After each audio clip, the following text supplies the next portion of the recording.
আচ্ছা, তারা নাকি বাংলাদেশের সেরা ইউটিউবার। তাদেরকে বাংলাদেশের সেরা ইউটিউবার না বললা বাংলাদেশের বইকার ভালো ইউটিউবার বলা উচিত। সারা জীবন কত কন্ট্রোভার্সি দেখাইলাম, কিন্তু রাকিব হোসেনের মতো আর তার ভাইগনার মতো কন্ট্রোভার্সি আমি জীবনও দেখছি না। তারা ইউটিউব করে, তার ভিতরে তাদের ফ্যামিলির সব সমস্যা ইউটিউবের না সাইরা দেয়। সারছে তো সারছে বালা কথা, এখন একবারে ফ্যামিলির একজন আর একজন একবার রাস্তায় ফালায় মারতাছে। ভিডিওটা হয়তো আপনাদের সবার সামনে পড়ছে, রাকিব হোসেনের টিমের মানুষ মিথিলারে রাস্তায় ফালায় মারতাছে, আবার পুলিশের সামনে। এখন এই আপারে দীক্ষা মনে হইতাছে হয়তো অন্তর আর বোন হইতে পারে, আর নাইলে রাকিব হোসেনের আত্মীয় স্বজন হইতে পারে। এই আফার মায়ের দিকে বোঝা গেছে আফার তেজ আছে, আফা মারামারিতে 100। একটা কথা আছে, ব্যবহারে বংশ পরিচয়। তারা আজকে তাদের বংশ পরিচয় দেখাইয়া দিছে। সারা জীবন কত কন্ট্রোভার্সি দেখলাম, কিন্তু আত্মীয় স্বজনের মধ্যে এমন কন্ট্রোভার্সি আমি জীবনও দেখছি না। নিজের ভাগনা বউরা এসে মানুষ মারে। সারা জীবন তো তাদের ভিডিওতে বাথরুম দেখলাম, জাইঙ্গা দেখলাম, ফ্যান দেখলাম, এগুলা দেখাইলাম।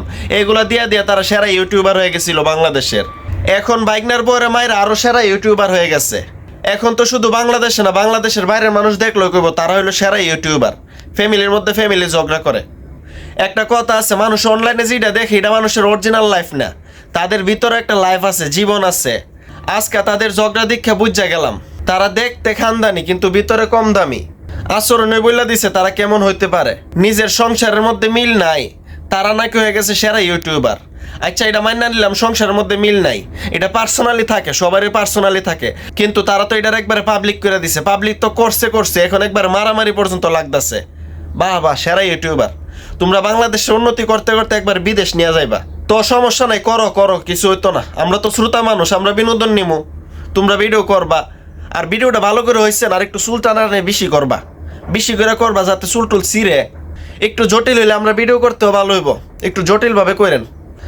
রাস্তায় তো মনে হয় চুলে টানাটানি করছেন, এখন এই ঝামেলা লয়ে তো আবার বাড়ি করে গিয়ে চুলে টানাটানি করবেন, ঠিক না? তাইলে এগুলো ভিডিও করে আমাদের দিয়েন, আমরা দেখমু। আমরা তো শ্রোতা মানুষ, বিনোদন নিমু, বিনোদন যখন দিতাছেন ওই দেন। তো সবাই ভালো থাকবেন, চইলা যাই।